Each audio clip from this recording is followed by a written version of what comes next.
Ang ship sa barkos kasagarang hinungdan nga stress sa tungod sa mga force sa bawod, mga kargo nga butang nga gipangdala sa barko. Ang isa pod hinungdan kay unsa ang pagpurit ng manufacturer or ang pagdagan sa barko. If kining mga butang nga dili masik sa mga personnel in charge, makadamage jud ni berya or unsafety sa mga gamit or sa mga tawo sa sulod sa barko. Hugging occurs when the ship's center experiences upward, the buoyant force to the wave crease. So, effect. The ship keel bends upward from the center. Well, ang bow ug stem kay padulong sa ubos tungod sa kabug-aton sa barko. So, ang keel, the center of the bench siyang mupasaka, muyana. Pasaka. Next is sagging. When the bow and the stern are supported by waves, crease and causes downward force in the center. Effect. The ship can bend downward.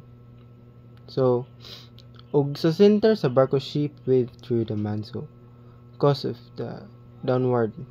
Ang bow sa stern mo bend paubos force to center, mag-create tension sa bottom ug upper sa barko.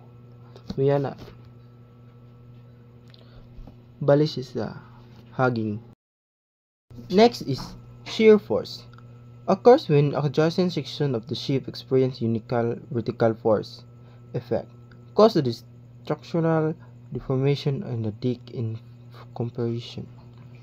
So, if naay suddenly movement nga gikan sa wave nga like maglahi sa hinuon yang force, like di ba dapat mag-bend motion just like picture sa pero tungod sa shear force mag-cause siya deformation or makaguba siya sa barko nga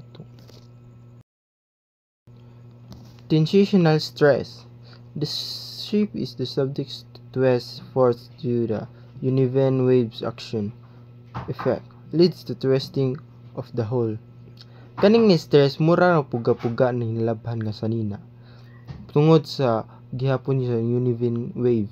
Sa effect sa pag-twist sa hull effectually decks of the center ship, container ship. Mura gyana ba? Gitwist siya. Yan na.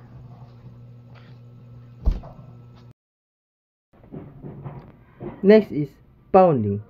Pounding. A repetitive or forceful impact of the bow or the flat bottom section of the hull. Effect. Causes of the localized damage of the bow or keel area. Pounding.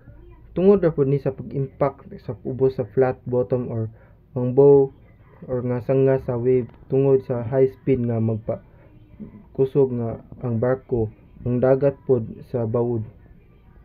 Mag-damage ang bow or ang keel. Next is rocking. Rocking. Side-to-side destruction or the ship structure. Effect. Stresses of the ship transverse frames and the bulkhead. So, naay rocking heavy sa ship nga especially ang dagan sa barko sa sideward sa dagat. So, ang mag-cause pod aning stress kay barko. So, ang mga frames nga bulkheads magdaot. Next is panting.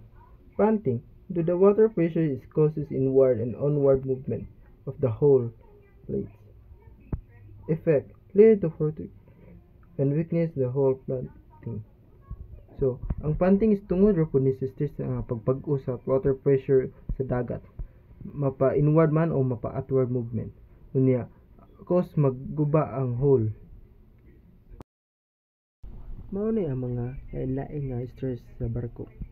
So ang kinunhan, sagging, iduha, hugging, katulo, rocking, gaupat, pounding, galima, torsion, unom, panting.